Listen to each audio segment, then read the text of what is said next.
Welcome back, everybody, to another episode of Paradyme Podcast. We appreciate you tuning in. It's our weekly meeting.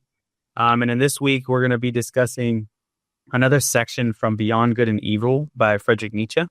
It's aphorisms 195 to 200. We stopped at 200. And it's from his fifth chapter titled The Natural History of Morals.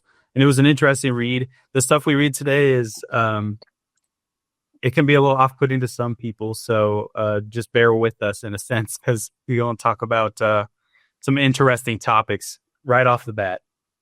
So, John, if you want to go ahead and read 195. You want me to read this? All right. Okay. 195. The Jews, a people born for slavery, as Tacitus and the whole ancient world say of them, the chosen people among the nations, as they themselves say and believe. The Jews performed the miracle of the inversion of valuations, by means of which life on earth obtained a new and dangerous charm for a couple of millenniums. Their prophets fused into one expression, rich, godless, wicked, violent, sensual, and for the first time coined the word world as a term of reproach in the inversion of valuations, in which is also included for the use of the word poor as synonymous with the saint and friend. The significance of the Jewish people is to be found. It is with them that the slave insurrection in morals commences. Interesting. Yeah. He really... So he blames this change of painting like rich as wicked, or rich as godless or violent. Like they flipped these natural things on their head and made them bad or evil. And the bad things, like being meek, or what else does he say here? Poor is a sign of like being a saint or a friend. Mm-hmm. So like he's attributing that whole like paradigm shift to the Jewish culture. Well, let's.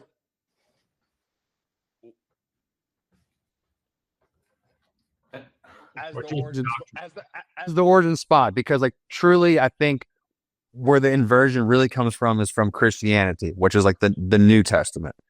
And like one of the reasons why like the success or maybe like those things being inversed or whatever was that the biggest adopters of Christianity in the beginning was the people of the lowest status. Yeah. So if you give those people principles or hope, that it says that like actually people in your position, it could almost be saint-like, because we're all like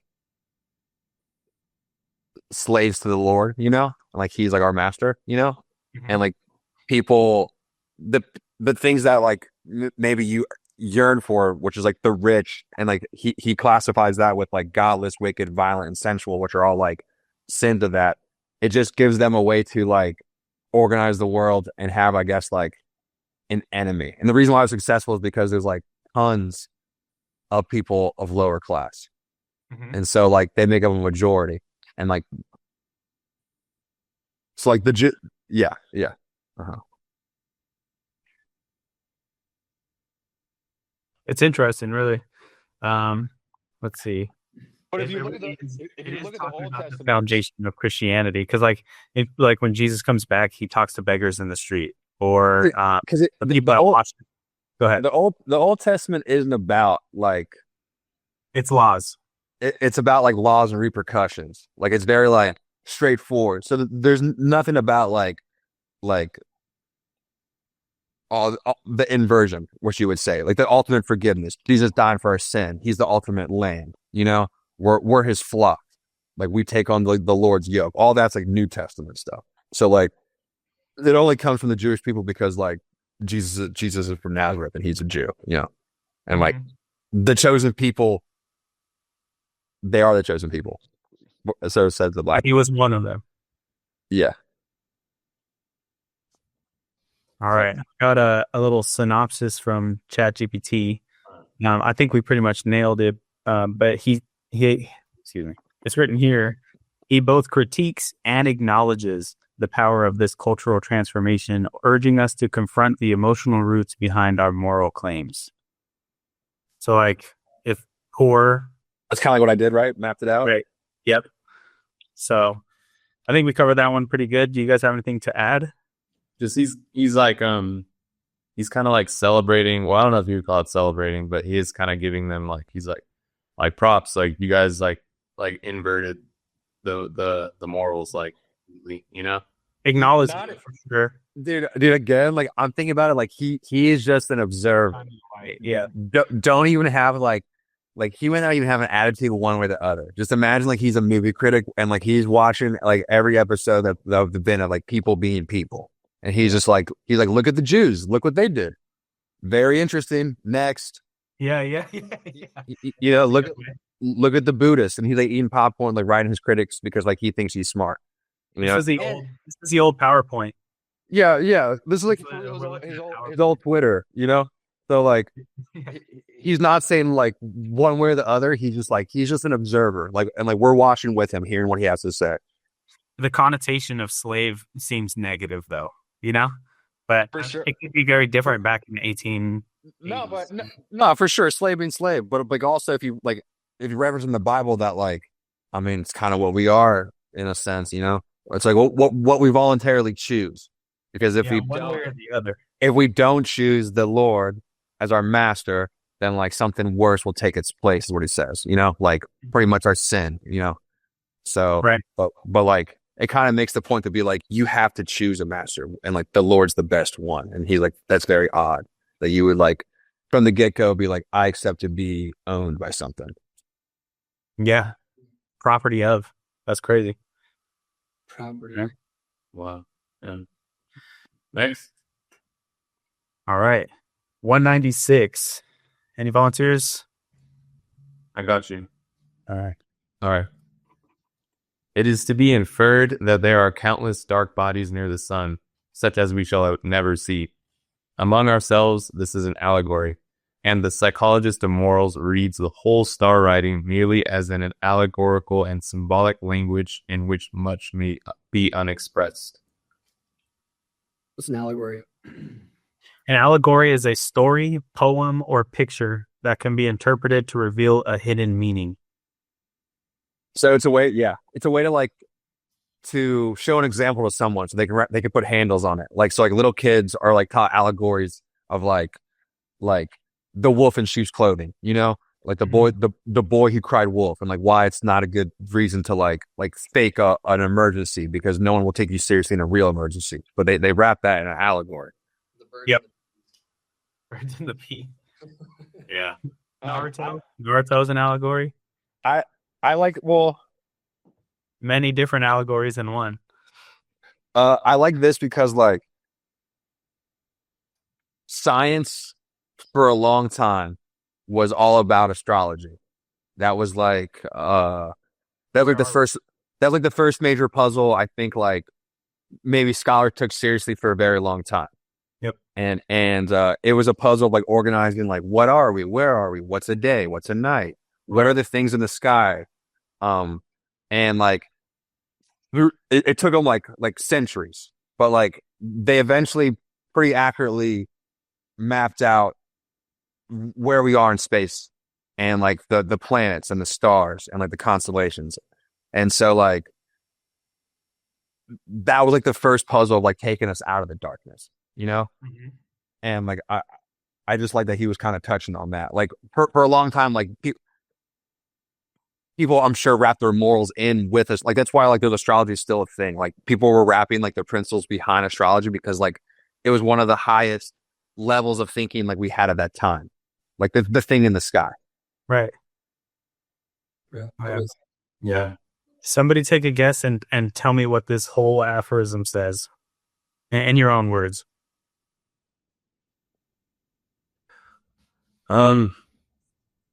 This made me think of like the sun being the symbolic reference of a value, like a new value, and the dark bodies around it are the kind of like old floating morals that are not in the way, but they're surrounding something that is true. And that's what I like. That's what I thought when he was talking about like the psychologist, or what he said, the psychologist of morals. The person who's trying to be the observer is just noticing the things about the universe that we can see just like right now, you know? Yeah. Just using that as like reference to be like, look, see, like we're aiming for the sun, but there is like this like dark kind of like stuff out there. And so I don't know. It made me think about also in Thus Spoke Zarathustra. Yep. Like dealing with the spirit of like gravity, you know? Okay. And the dwarf. And then like the thought of like new ideas, right? Like I think there's in the story of the dwarf, he's like kind of like, oh, like he recoils, right? Like or something. And Oh, the guy that's at the gate when he's going into the city and he's like, I've done everything you said. Yeah. Uh-huh. this idea of like that spirit of gravity can kind of weigh down like I don't know, like the process of achieving like a new moral that might be true, you know, because then you have to kind of like rehash the other ones out or break them apart. I remember in Thus Spoke Zarathustra, he talks about like the sun in the beginning of the book when he's on top of the mountain and he's looking at the sun. He's like, I've learned all these things. It's time for me to go share that with the world. Then he goes down and he is now the sun, right? And he's sharing all these grand ideas. So he's this like light that's going off through the world that he walks around. And I remember him at one point writing like, I don't know if it was like he was upset about it or something like that, but when he was shining light, there was always people operating in the shadows. Yeah. Right? That were manipulating his message to be something that it wasn't, or to achieve their own like goals behind using his idea. Right. Because if you're trying to well, I kind of was talking to ChatGPT about it too, because like I don't know, it helps me kind of put this all together. But like, too much of sharing your like moral like compass or you know your perspective on things or what you believe is to be true, like the more you do that, the more it like kind of has like a opposite effect or something. Like the opposite's working against it, trying to like either disprove it or that it's getting changed. Yeah. So I think those little dark spots that he's talking about when he's saying, so there's a bunch of dark bodies that are near the sun, some that we'll never see. See, I think about it. I think about it like a different way.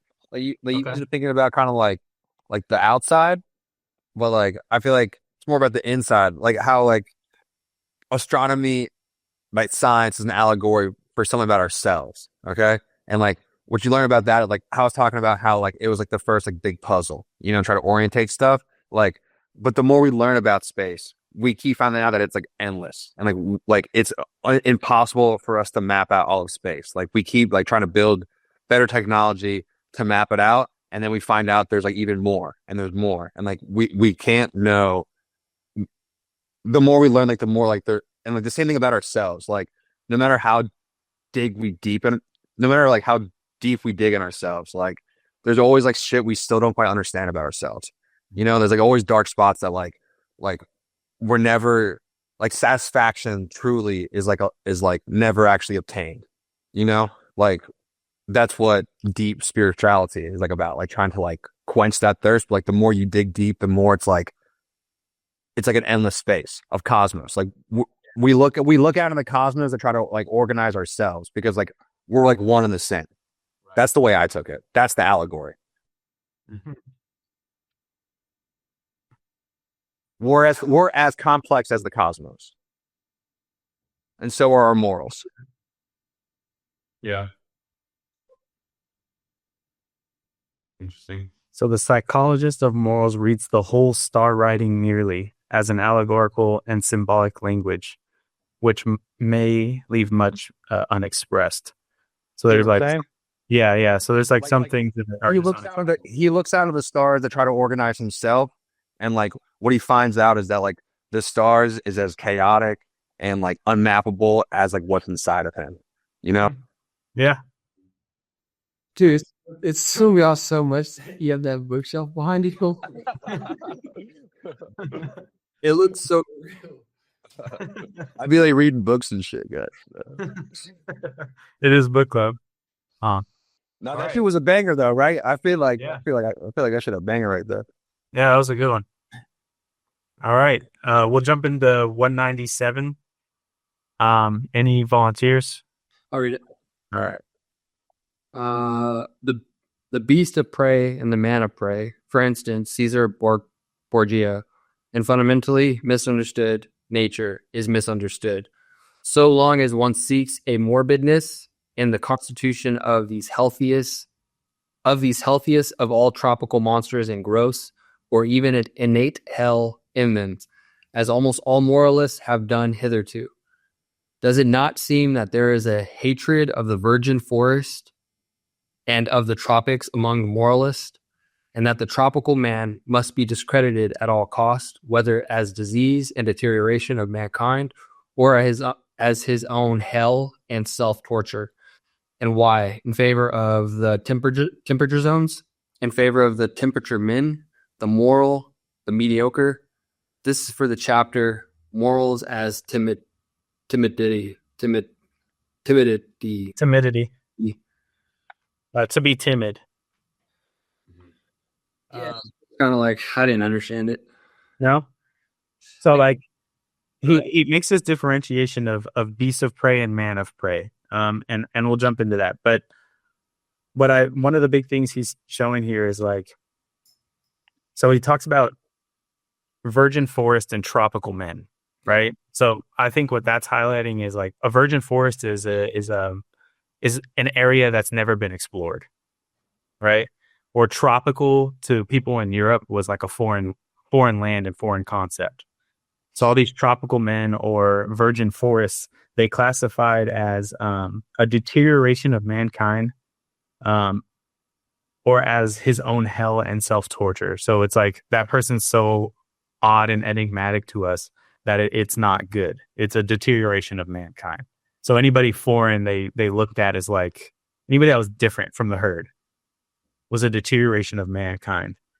And they preferred people that were more temperate. They matched their culture, or that they were more moral or mediocre.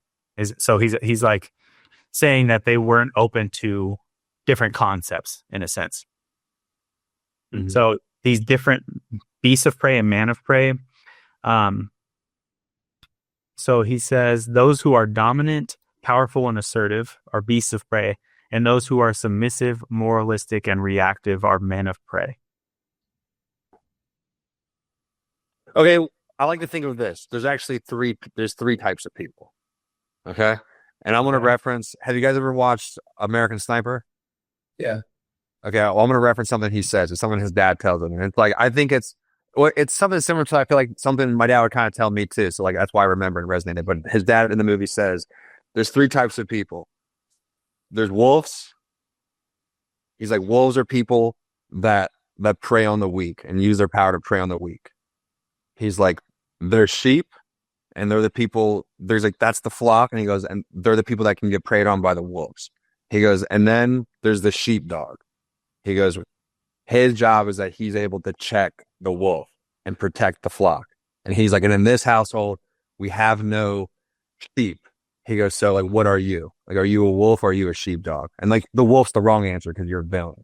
So his dad's pushed him to be like, not only are you not going to be someone who follows the flock, you're going to be someone who protects. That's what's important, is the protected aspect. So I feel like he's only talking about two people. I think there's a third option, which is someone who's like, and Jordan Peterson talked about this, someone who's like, can like confront, someone who can like confront the monster within, so then they can like then fight evil, if that makes sense, you know? Yeah. He's missing something. That's an interesting take. He's missing something. Because I think there is three people. I think they're like strong people that have like good principles and have like looked at that. Batman's a great example of this. Okay. The Joker's the wolf. Gotham City's the flock. Batman is the sheepdog. He's someone who has looked into the darkness, acknowledges it, but rather than become a villain, he wants to become someone that's strong enough to check evil for the sake of the flock, and like he'll be a vigilante because of it. You know? Yeah. Interesting.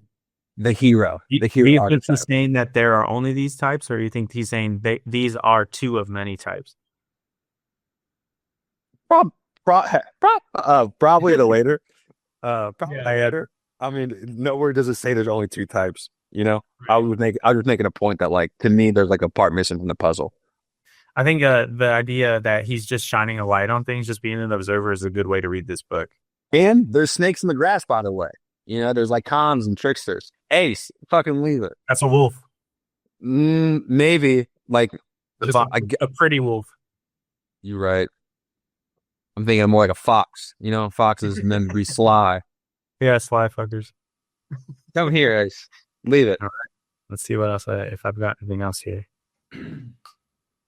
So I've got a couple questions here from ChatGPT, but one of them was, why do you think societies often distrust what they cannot domesticate?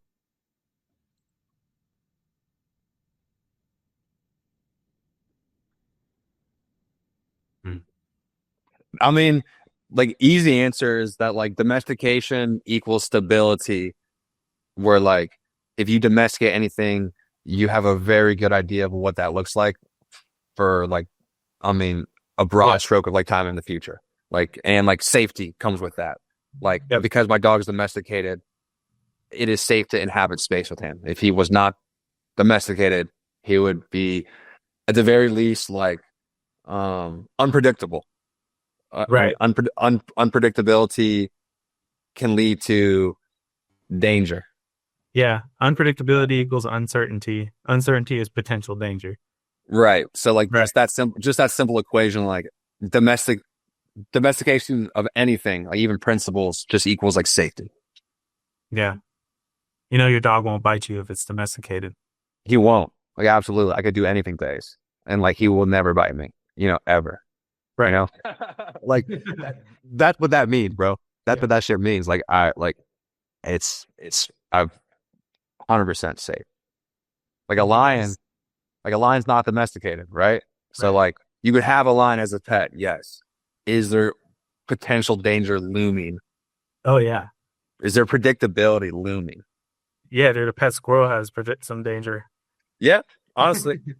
They fucking killed Mr. Peanut, bro. They said he's unpredictable. I don't forget.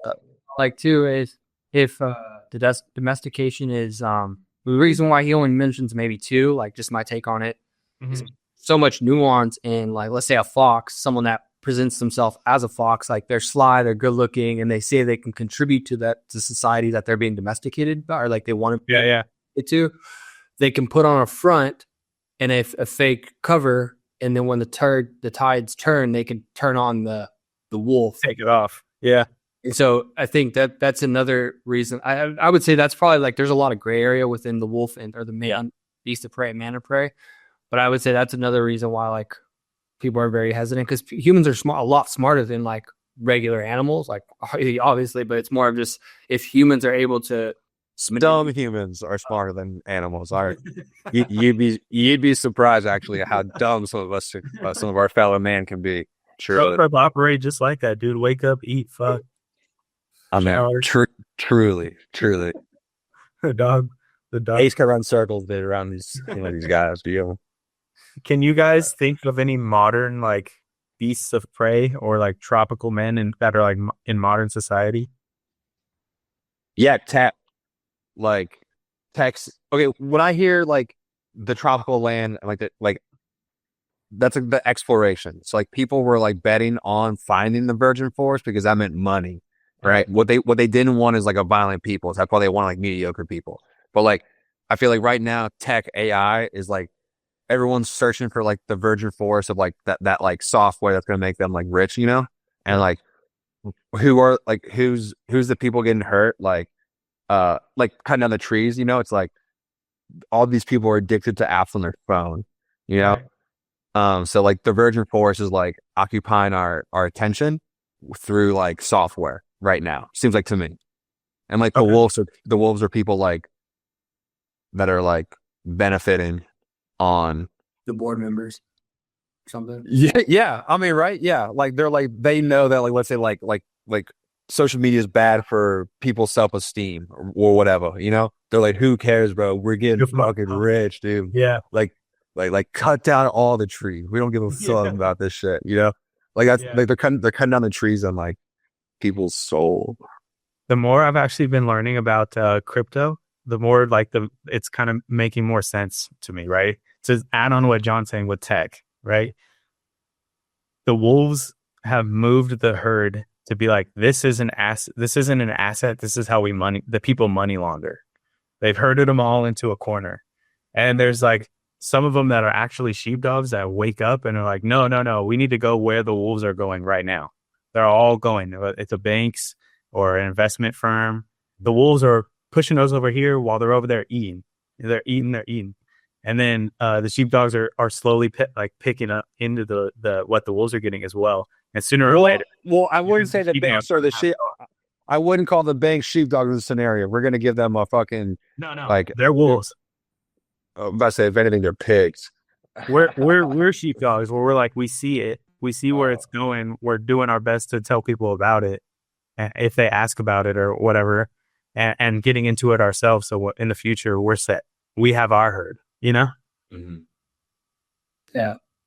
So I think that's an interesting one too. Like how public image of certain things is played by a wolf can change the whole herd's mentality and just screw them over. Yeah, even just the culture dynamic of like the one thing that just sparked in my mind when you said that was like Facebook to MySpace. MySpace was for the young people at one point, and Facebook was for like an older crowd, like right for a little bit. But then it completely flipped on its head. It completely no. Facebook's origin is like stems from like colleges. But I remember there was a point where a lot of people were still like the people I at least was. I don't know, maybe it's different for you guys. Everybody was still using MySpace, and a lot of older people were still using like Facebook. Oh, way back in the beginning. Yeah. My great grandma was the person who was like, "Have you heard of this Facebook?" Remember that the yearbook app website that was like a big platform for a while. No. Way back. I'm not talking about lately. And then I remembered it flipped. But how did that flip happen? Like, what caused people to give more attention to Facebook? Obviously, the dynamic. MySpace got bought. Yeah, and so it changed. It changed our time. But I think there's a cultural dynamic too that people associate with certain platforms. Right. It's almost invisible. Like you can't be like, oh, that's attributed to because the wolves are making things move a certain way versus, I don't know. Culture has a How would I self-identifies all that stuff? Yeah. So I thought it just sparked. I just saw that thought. Nice. Yeah, I started seeing older folks getting on Instagram. I was like, all right. That was a couple years ago. I was like, all right, here we go. That's how you know it's cooked. Good. Do you guys remember Voxer? No. Damn, bro. It was like you couldn't send voice messages yet. So Voxer, you would like click it, say a voice message, click it off, and then send it. I used AIM all the time, like in like middle school. But man, monkey. That was my IM message. It was like a newer version of AIM. There's just another way to text people. Like all right, next one. All right, I can read this one. So aphorism 198. All the symptoms of morals which address themselves with a view to their happiness, as it is called, what else are they but suggestions for behavior adapted to the degree of danger for themselves in which the individuals live, recipes for their passions, their good and bad propensities, insofar as such have the will to power and would like to play the master. Small and great expediencies and elaborations permeated with the musty odor of old family medicines and old wife wisdom, all of them grotesque and absurd in their form, because they address themselves to all, because they generalize where generalization is not authorized. All of them speaking unconditionally and taking themselves unconditionally, all of them flavored not merely with one grain of salt. but rather endurable only, and sometimes even seductive, when they are overspiced and begin to smell dangerously, especially of the other world. That is all of little value when estimated intellectually, and is far from being science, much less wisdom. But repeated once more, and 3 times repeated, it is expediency, expediency, expediency, mixed with stupidity, stupidity, stupidity. Whether it be the indifference and statuesque coldness towards the heated folly of the emotions which the Stoics advised and fostered, or the no more laughing and no more weeping of Spinoza, the destruction of the emotions by their analysis and vivisection, which he recommended so naively, or the lowering of the emotions to an innocent mean at which they may be satisfied, the Aristotelianism of morals, or even morality, as the enjoyment of the emotions in a voluntary attenuation and spiritualization by the symbolism of art, perhaps as music, or as love of God and of mankind for God's sake. Or in religion, the passions are once more enfranchised, provided that, or finally, even the complacent and wanton surrender to the emotions, as has been taught by Hafiz and Goethe. The bold letting go of the reins, the spiritual and corporeal licentia morum in the exceptional case of wise old codgers and drunkards, with whom it no longer has much danger. This also for the chapter Morals as Timidity. All right. Can I take some broad stroke stabs? Let's do it. Okay. In the beginning, he talks about, views on happiness and how that correlates to their behavior and like adaptiveness to like the degrees of danger. It's a recipe for like their passions. And he mentions like will to power on that. I liked where he was getting with that, where it's like what you consider happiness for yourself and the degree of like what you actually think is dangerous for yourself. I feel like that if people are fearful and they think the world's dangerous, it's very hard to be happy. Okay. The world's a scary place. If you're able to be like, is that actually as dangerous as they say? Like, is it fine to go outside? Then like the degree of happiness, I think, can be open and like more nuanced, and like what that means to be happy. First off, Okay. And then he goes on like this kind of middle part. He talks about like old wives' tales and old wisdom. It makes me think of traditionally, let's say like Italians or whatever. Come watch The Sopranos and we think about this. Like, there's a lot of like history with Italians. They come from the Romans. They're kind of stoic. They might not like quote Marcus Aurelius, but like a type. The way to aim yourself from like your grandfather to his dad to you is like a form of stoicism about like not showing like your emotions. He talks about that, right? And he's kind of like, does it work because like all these fancy people thought about it for a long time, or does it work because like it's just like human tradition and like these two people kind of came to the same conclusion, whether they know it or not? Is there something to like old wives' tales and like old wisdom from like your family being passed down like generation? And then he's like, that's why like he references like expedient, and stupidity. So he's like saying like, what do like the people in your family, like if they ever advise you, they advise you to like, don't waste time, get shit done. And then like also the life of a man is literally making mistakes. So she's like, it's like making shit happen and like failing and then reloading and keep doing that. And like that's the only way they know how to get better, would be like advice to sum up to somebody, and yeah, that's kind of what I get out of this when I read that. That was how I organized it. Okay. I didn't formally know what expedient meant. So it means convenient Oh, okay. and practical. So like all these people that came up with their formula of happiness, all their formula was what was convenient or practical to them.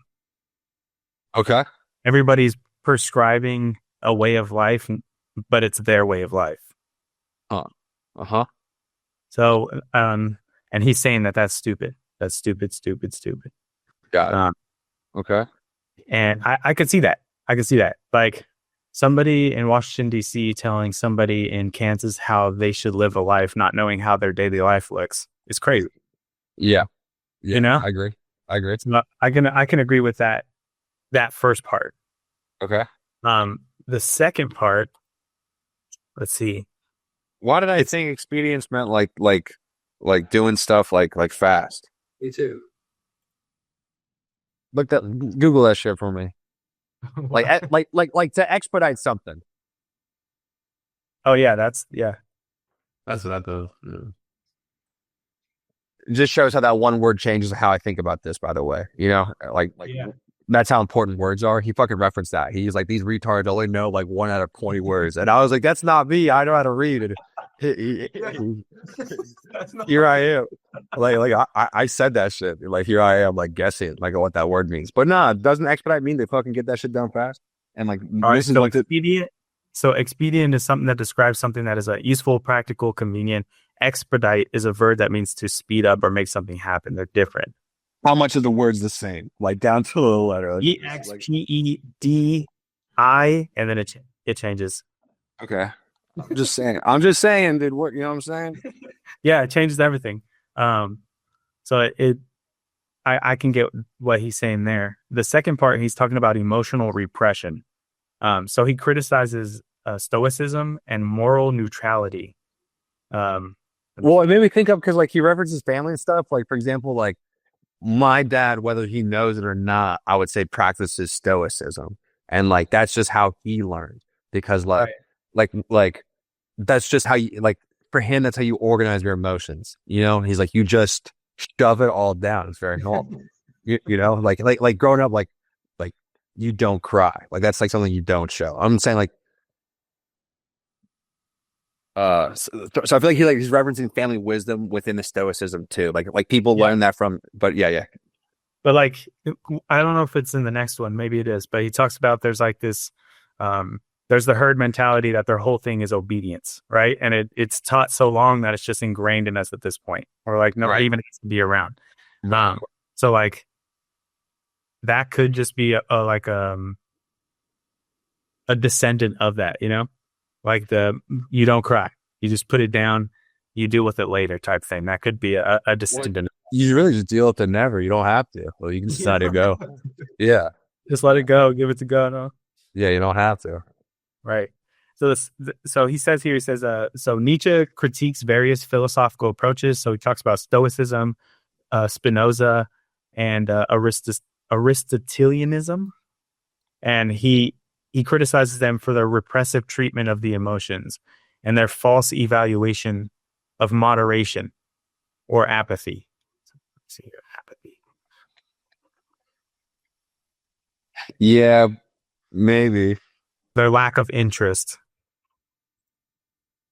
What's there to be interested in being like sad though? So I don't love that. No, I know, but like he's taking a shot at like stoicism about the repression of emotion or whatever, you know. But like in stoicism, like you're allowed to be stoked, you know, like it like highly incentivizes you to be like passionate. It just tries to get you to not worry about the bad stuff, you know, and like really practically speaking, which I guess what he's referencing with like the expedency or whatever. Practically speaking, it's just so much. It's just very practical. Like even if there's like, what is there to ponder on for like it works to feel all the emotion? To me, it seems like such a drag, you know? Yeah, and I don't like having conversations with those people where they're like, "Well, there's a time where you pick that type of conversation, and people have what they do is talk like that. You're like, wow. Fucking don't jump off a bridge then. Fuck. Oh. So that's so these two things that he's talking about here with they make things that are excuse me, what is it? Expediency. So they use things that are expedient or practical that work for their lives, and this repression of emotion. He's saying these are both belong to the morals of timidity. So it sounds like he's finishing the past couple with these are morals. These go into the chapter of morals as timidity. So he's going to be like talking about these different moral beliefs or morals that are throughout culture that make you timid. Or that like timid people use them to shield themselves. Right. These are their morals. I put the shield up. Yeah. All right. Anything else to add? You guys have anything to add to that? Oh, I have one. Do you think moral systems should aim at happiness as the goal? No. Okay. If so, you said no. What should it be? Purpose. Purpose? At least for me, that's how I would say purpose. Like in what way though? Like some people. Okay. Like it puts finding a way to get up in the morning, like being able to like know that you're working towards something. It's for your brother, it's for your mom, it's for like a better life, livelihood. So let's say maybe to help others. Be like your purpose aligns with being a servant person for other people. I would say like something to strive for would to be like strong and wise, you know? Strong and wise. Solomon. To be strong enough, to be wise enough to like solve the problem in front of you, and to be strong enough to execute it once you've like come to the conclusion, you know? Yeah. I read use that to help others. But yeah, Solomon the ultimate king. He got this. The book of Ecclesiastes, right? And I believe it's Solomon who writes it. And he's the guy that asks God. God's like, all right, what do you want? I'll give you it. And he, instead of asking for riches or like women or anything, he asked for wisdom. And not just, he asked for wisdom so he could help his whole nation to like his best abilities. Right.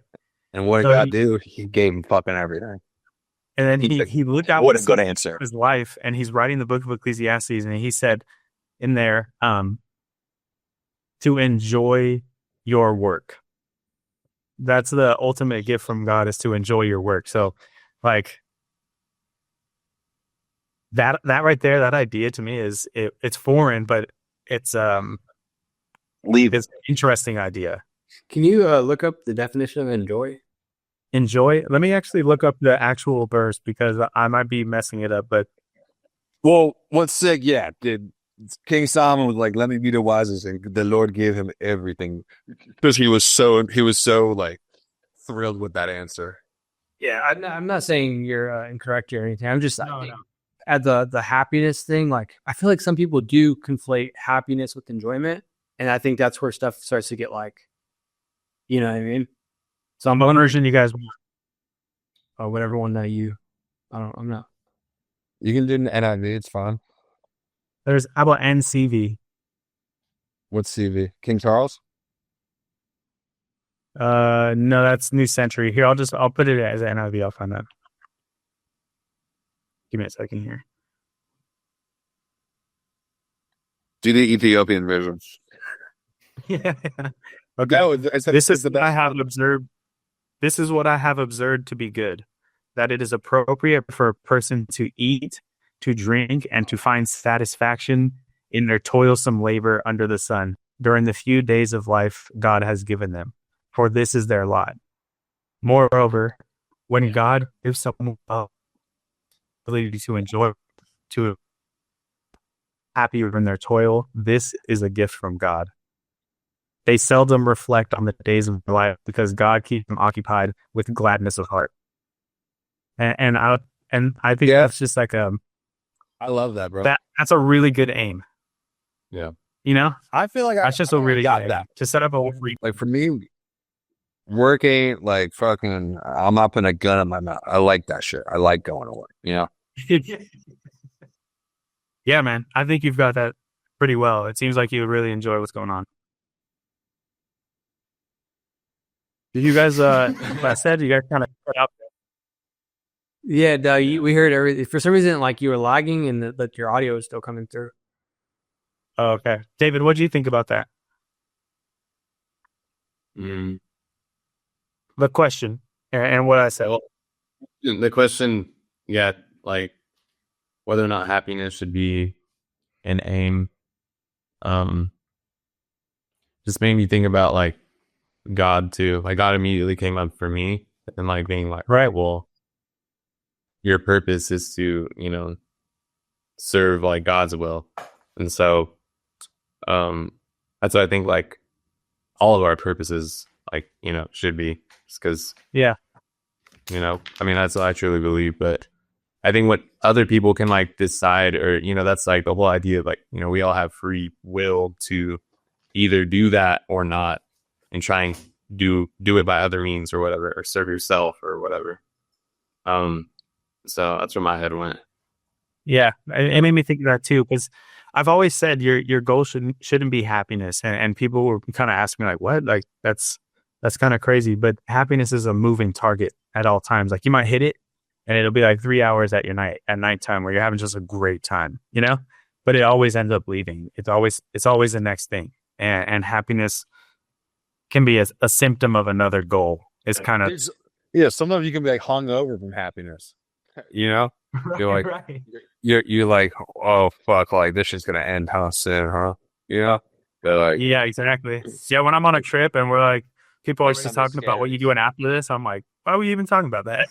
yeah, exactly. Like repercussions. Yeah, man. That's a clip right there, Dev. We'll have to clip that piece. That's you. All right. Yeah. One thing I do want to say though too, with that whole verse right there, to eat, to drink, and to enjoy their work, to eat, drink, and find satisfaction in their work. That right there is tough because, like naturally, we always want more. I don't know about you guys. For me, it's like there's always more, right? And so, like setting the goal as what is just stated in this verse right here. It's a pretty tough goal for some people. No. I feel like you're getting lost in like the minutia. Like he's saying, like, I mean, if you just boil it down to human's existence, like your goals, like your goals are whatever, bro. Like in a century, the goals didn't really mean too much, but like the sum of your life, you're like Jay played around in the dirt for a few years. He ate, drank, and slept every day, and then he died. You know what I'm saying? Like truly. Like we play around under the sun for a few years, and like the only consistent thing we do is like eat, drink, and sleep, and like we might as well and like work, toil under the sun, and like we might as well enjoy those things because that's pretty much what our life is. Yep. Is just, and like everything else in between is just like just that, everything just in between those things. Yeah, that's beautiful. That is beautiful. You're a poet.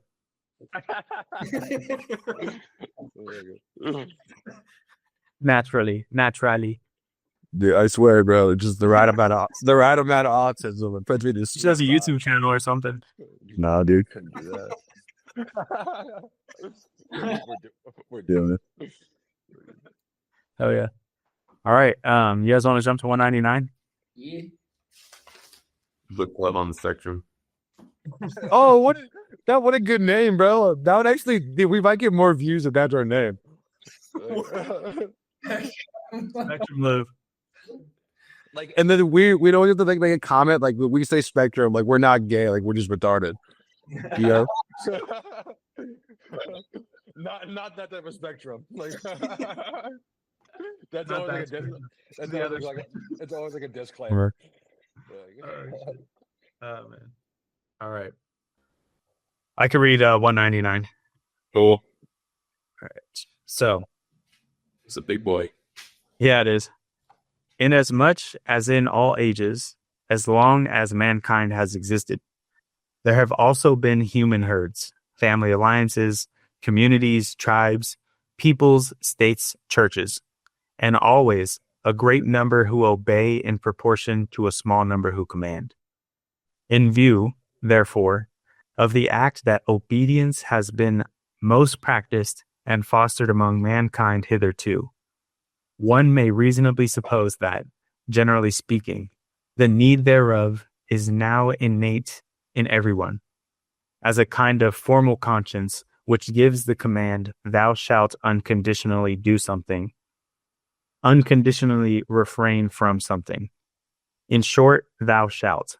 Remember that as the dragon and thus spoke Zarathustra, thou shalt. I know. No? So at the end of the book, he's fighting against this dragon, right? And the dragon's name is Thou Shalt.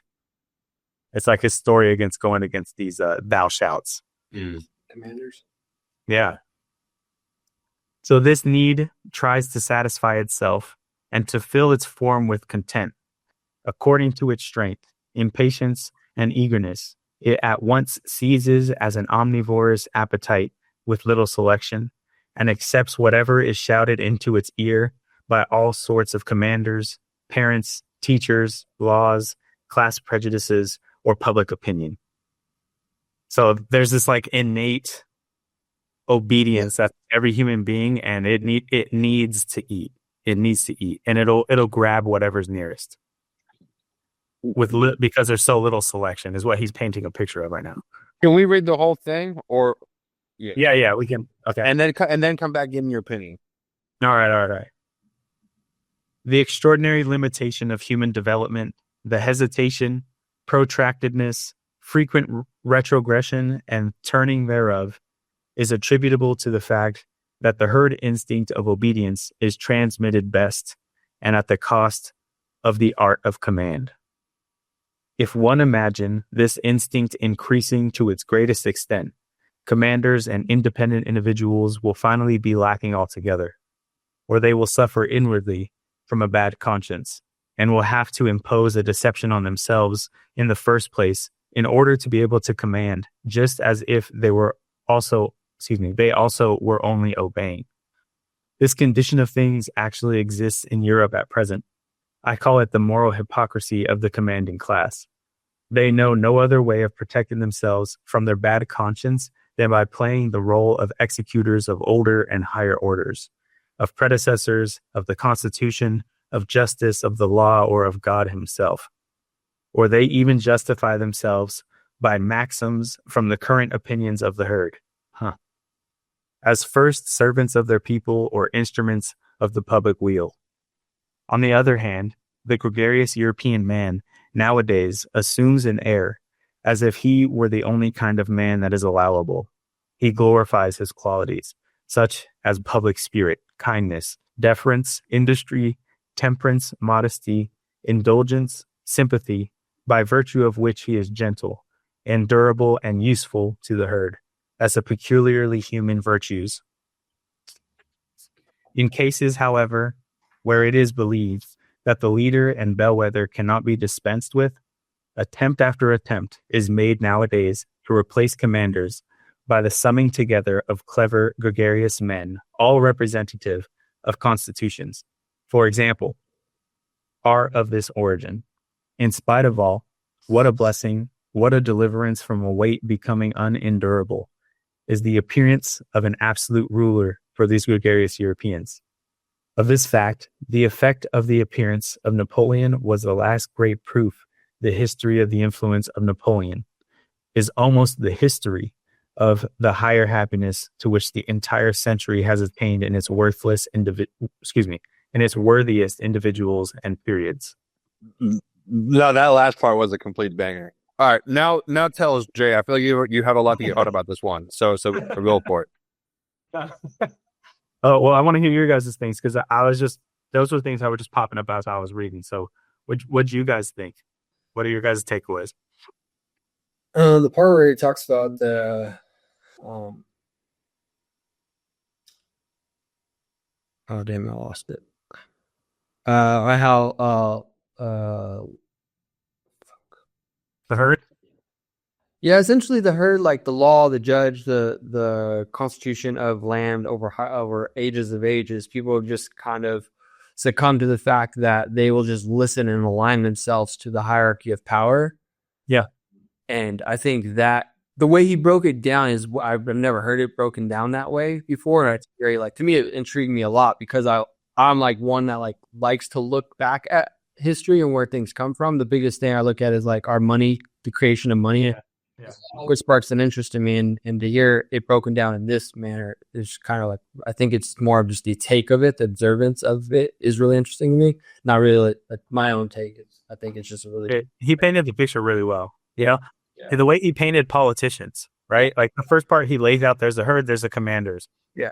Some of these commanders are really herds. Like they belong to the herd, and they'll justify their guilt of feeling like they're commanders by saying, I'm a part of the herd too. I'm just doing what's right for my people, you know? And they use that to justify the guilt that they have in their head of being the commander rather than the herd. The weight that comes with power. And then he's talking about this gregarious group of men in Europe that, what does he say here? They assume an heir. So about them, they have this like, reputation or public image as if he were the only kind of man that is allowable. Yeah. He glorifies his own qualities, such as public spirit, kindness, all these different things. And I've met people in my life that are gregarious men that live their life and they think that that's the only correct way to do it. And these people, if they become commanders, they dictate what's good and what's bad. And that's what politicians we see today, you know? People that are these gregarious people, some of them, that think they have the way to live, or their people know the way to live, when really their role is just to allow us to live, not allow it, protect. I think something he like, I don't think he outright says, but kind of alludes to, is that like, kind of just through just generations of like living this way, certain types of people may be more obedient in how they organize themselves with like hierarchies of like anything, and like well, as a tribe, as like a people, as like a family, they're easier to like he says, like they have an appetite for like, and like anybody can fill their appetite. Like he talks about like the teachers, parents, laws, class prejudices, public opinion, because like the way, like, it's almost like their critical thinking is so turned down low that like they just outsource everything, and like that's how they feed their appetite. So yeah. I do like later that he talks about like, not only is like they're the two people, the commanders and the herd, but he also references the individuals. So I like that. So like that's like player 3. I like to think that I'm at least player 3. You know?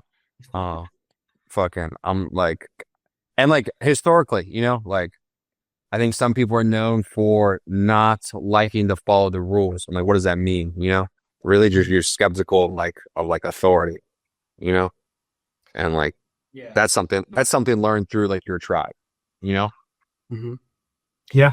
The sentence that really brought really pulled me into this aphorism. Yeah, aphorism is thou shalt unconditionally do something, unconditionally refrain from something. Right. The thing the term that popped into my head is an unwilling sacrifice. Like you want something else, but you know that unconsciously you know that there's a hierarchy of power to where you're willing to choose their will on you over your own conscious way of thinking. Yeah. No, you want this way more than you want that over there. Yeah. And so, and they're just obedient. Yeah, you're just going to obey because you're maybe afraid or critical. I lack critical thinking. Right. Yeah. No. And then the way he ends it with the Napoleon and him being like, what did you say? Napoleon was the last great proof. The history of the influence of Napoleon is almost the history of the higher happiness to which the entire century has attained in its worthiest individual and periods. Like this one man, he had such a splash in a bucket that you could say like he did more under the sun than just toil, eat, and sleep. And like, you know, like he's actually like an outlier in history where like, and all of Europe remembered him and was proud of him because they're like actually one man can change the world. Like you can have enough sway, but it's like so rare. Like he became a legend almost, you know. But like, but he's real. You know what I'm saying? But he's real. That's crazy, dude. And like he was close enough to history that everyone remembered him. Like just like there's like how like people remember Alexander the Great and stuff. Like Napoleon was that. Like, and his story's crazy. Like how he was sent away to jail because he was exiled, and then he not only did he like convince him to let him out of jail, like he fixed the whole island, and then like went back to France, took France back over. Like, what's up? Yeah, like, and then they sent them back. Like it's just like he did that shit twice. Dude, Shane Gillis's joke on that for Napoleon coming back, that whole story is so funny. Oh yeah, It's so funny. I don't think I've heard it. I'll have to find it and send it to you. But he's like, it's a story about a guy who goes away and comes back, and everybody's like, "Oh shit, we back!" And everybody gets back on board. They run the show, and then the show happens again. Shows up that we back. They loved him that much. They're like, "We're doing it. Like we're gonna do it again." He's like, "Dude," he's like, "Yeah, We back. yeah, we back." Yeah, dude, that's he had such a splash in history where he really is like people are like that like the like highest form of happiness. So like Napoleon could like he did it all, right? Like he's remembered in history. Yeah. I could picture John being like a Napoleon type dude in jail, trying to convince the correctional officer, like, "Bro, come on, I'm just trying to live my dreams, man. I'm just trying to live my dreams. We'll run the world together. Let's go." And then convincing him to get out, showing back up, the party starts. Pretty sick. That is crazy. So he praises Napoleon as the last true ruler who exemplified the will to command unapologetically. He's the last one. Napoleon was the goat, dude. And He was the goat. let's keep it real, dude. Big Donnie, unapologetic. Big Donnie's gonna go down as someone who made a big splash in history. For sure. You know, and Just because you'd be in jail. That alone. no, everything, bro. He's the first man. He's the first president to go to North Korea. Right. You know, Why do you call it Like- China virus? Because it's from China. like, It's not racist. It's from China. he was right. He was right. He's maybe one of the funniest presidents, and we have it all on film. Oh yeah, hilarious. And by far, That shit. I'm thinking. Never mind. all right. I think we wrapped up 199 well. Did anybody have anything to add? Any questions that they had?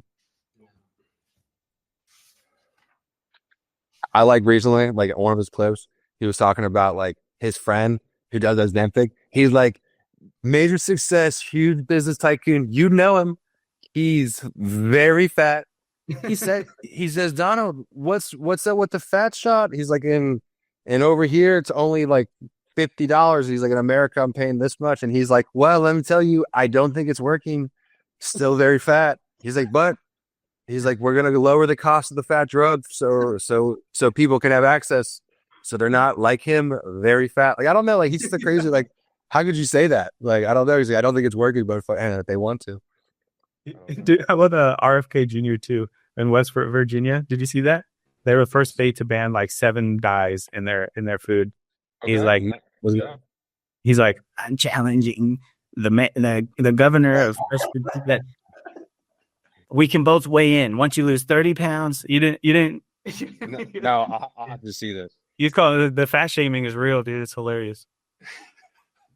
I'll be your personal trainer. He says, "I'll be your personal trainer." He's like, I'll donate $1 million for every push-up you can do.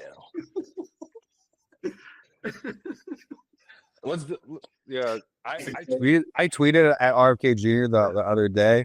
I said, "What do you think's healthier for you from just like a health perspective? What, like a handful of frozen chicken nuggets, microwavable chicken nuggets, or like actual dog food?" And he didn't reply back.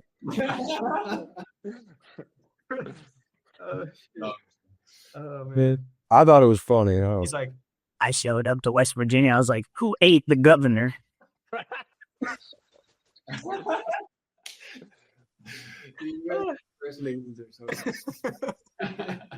You hate the governor. You hate the governor. That's funny. All right. I'm going to wrap us up. Wrap it up. Thank you guys so much for tuning into another episode of Paradyme Podcast. We hope you enjoyed the show. This was a good one. A lot of good questions, some touchy topics, but I think it was good. Comment down below what your favorite part was. Did we miss something? A dynamic of conversation? Drop it down in the comment section below. We appreciate you guys so much for tuning in. Hit the subscribe button, hit the little bell, follow us on all our social media platforms. All the information will be down in the description box below. And always remember, who you are now equals who you'll be tomorrow. Peace.